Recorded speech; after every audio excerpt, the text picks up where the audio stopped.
Welcome to the Photo Flunky Show, episode number 58. Today we're going to be talking about how you can use exaggeration to accentuate your photos.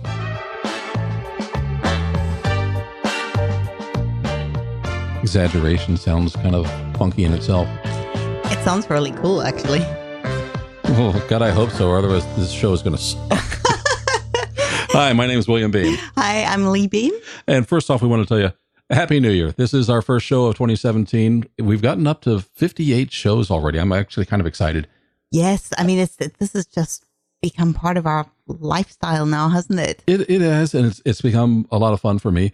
And we're seeing, the numbers are starting to tick upward, as far as downloads and things. And it's just kind of exciting to start something and see it grow. I know, like with podcasts, they tell you need about 2 years before you ever really get any traction. We saw some stuff late last year that just kind of jumped up, and I'm thinking, hey, this is... Well, last week. No, well, I can say last year because that was 2016. Oh, that's right. Yeah. Even if it was last week. I get confused with this. That's okay. Time travel is weird. It is. Okay, before we get started, I want to tell you a couple things. First off, show notes are going to be available at williambeem.com/episode 58. And of course, you can get a transcript of the show there for free. We would love it if you would subscribe to photoflunky.com, get it delivered to you directly. Just go to photoflunky.com and there are links on the player there, or at the link I told you before, the episode 58. You can find links to subscribe to the show. It's not hard. No, it's pretty and matter of straightforward. fact, if you go ahead and get the transcript, the links are always inside of each transcript we put out. Yes. I got something new to share with you too. I created a free ebook, and this is going to be on creative portraiture.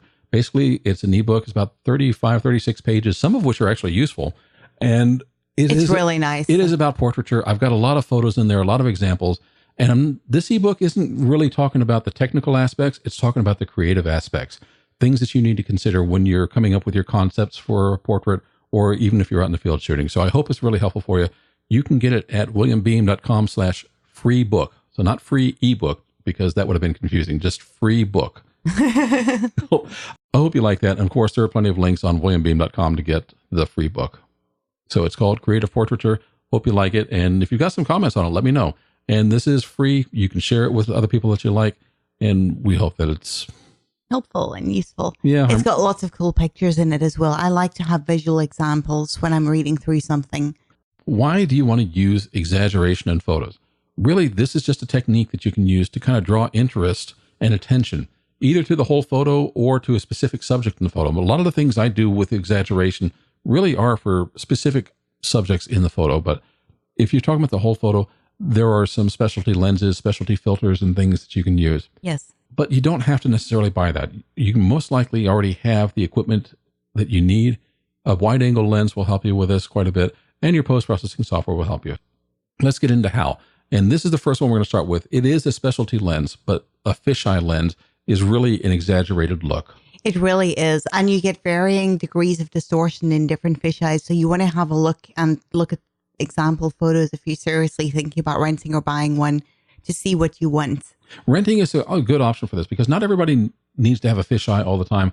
I used to have one, and I think it's the same one you use. It was a Nikon 10.5 millimeter fisheye for the crop censored cameras.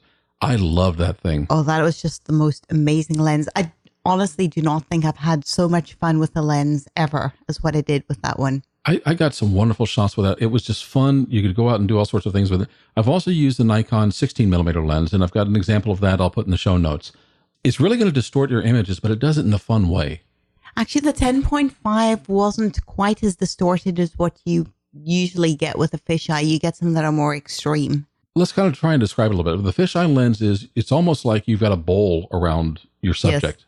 So living in a fishbowl. Yeah. I mean, watching everybody. Yeah. It's kind of like looking at that. I don't know if it's quite a 180 degree view. If you're into architecture photography and you want those perfectly clean lines, you're not going to get it with that. No, you're not, but you can have some fun with it. Do you know when you were a kid, I don't know if you ever did this, and your mom used to give you your soup spoon. We used to turn around the Chinese silverware and look at ourselves in our distorted image in the back of the spoon. That's pretty much what a fisheye is going to do. And the reason I like a fisheye for exaggeration is because whatever's in the center, your eye is going to go there because you've got all these distorted lines kind of curving around the edges. It's just going to direct you into the center. Yes. And it's fun. You get really close to your subjects too. Ultra wide angle lenses will do something similar, not to the same extreme, But if you've got a really wide angle lens, it's going to give you some kind of, extreme distortion at least. Not quite the same as a fisheye, but No. it gets close. But that's kind of really leading us into the next thing that we're going to get into. And you can do this with an ultra wide, and it doesn't even have to be an ultra wide. You can do this with a wide angle lens, and that's something I call breaking the plane. When you're taking a photo of a subject, you've got a certain distance between your camera and the subject, and where the subject is kind of the plane that you're focused on. But if you have your subject or some foreground element closer to the lens, it becomes much larger. It becomes distorted, Yes. but it's kind of like a comic way of showing something off. And I've got a photo that I'm going to put in the show notes. It's a friend of mine. She is a New Yorker. We're at the top of the Empire State Building, but she's also into rubber ducks. This woman has a collection of rubber ducks that goes beyond the norm. Significantly beyond the norm. But for an environmental photo of her, that was kind of what really worked. She had a rubber duck that was kind of like the Statue of Liberty. You know, it's green and it's got the little crown on top. We're standing on top of the Empire State Building, and she's holding her hand out with the duck on top of it closer to the lens. It says everything you want to know about her.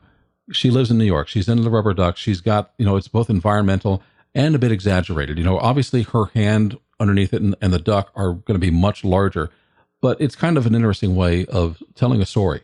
Well, it really tells you this is her, but this is a big deal to her. Exactly. It's something that it's a matter of connection. She really, really likes her rubber ducks. She really loves New York. Putting her in that place and putting that duck up closer where it kind of takes over a bit of the frame, it was just a simple way of showing her connection to something that was important. It really says this is who she is. Yeah. And that's exactly why we took that shot. All right. The last thing that we're going to talk about with kind of exaggeration happens in post-processing. This is a bit of it's not a tricky thing, but it's more of a selective thing. Yes. And that is using color, either enhancing it with saturation and vibrance, or maybe desaturating part of the photo and then having your main subject really popping out with color. Yeah, we're not talking about selective color. No, this is not selective color. That's horrible and bad. And if you do that, you should be punished. Absolutely, severely punished. But this is something we do in our fireworks photos. Why don't you kind of give it a description of how you handle the colors like in the fireworks? Well, I usually have a subject in my fireworks photos. I don't like it to be just fireworks. It's not always possible, depending where you're viewing them. I've got various photos that were taken at different places. But typically we shoot our fireworks at the Disney park. So you've usually always got an icon. You've got at least at Magic Kingdom, for example, you've got the castle. So what I would do was I would expose the castle. I would not enhance the colors on the castle. I would only enhance the colors on the fireworks. So it would increase the saturation. It's one of the rare times that I touch the saturation slider, but I would do it selectively with the brush and increase it slightly. And then I would bump up the vibrance. Vibrance, you can actually get away with a lot more. You can crank up a lot. I work in Lightroom. I just wanted to clarify because other software might operate differently. I don't think it really matters which tool you're using. The concept really is you're amping up something you want to draw out attention. Yes. And we're not saying just turn up the slider for saturation. You'll get horrible garish colors if you do this to your entire photograph. Yes. And it's not just for fireworks, but if you can find a subject that you want to stand out in your photos and then selectively maybe amp up the colors of that or draw back the colors of something else, it's kind of an exaggeration.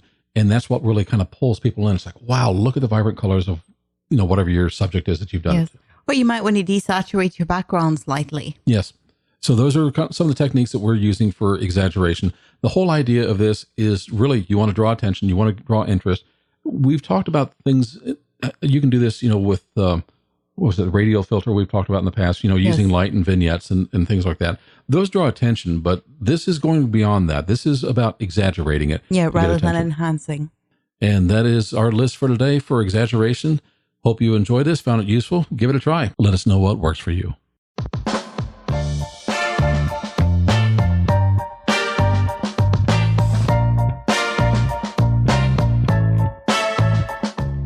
Hey, thank you once again for listening to the Photo Flunky Show. Again, Happy New Year, Happy 2017. Show notes for this episode are going to be available at williambeem.com/episode 58, and there's a transcript of the show there for free, which includes the links that you want to subscribe to this show, because I know you want to subscribe to the show. Of course you do. We're going to be famous. Stick with us. Exactly. And we have links at photoflunky.com on the player, so you can subscribe to the show. And lastly, Don't forget to claim your free copy of Creative Portraiture at williambeam.com/freebook. Thanks so much. We'll see you next week.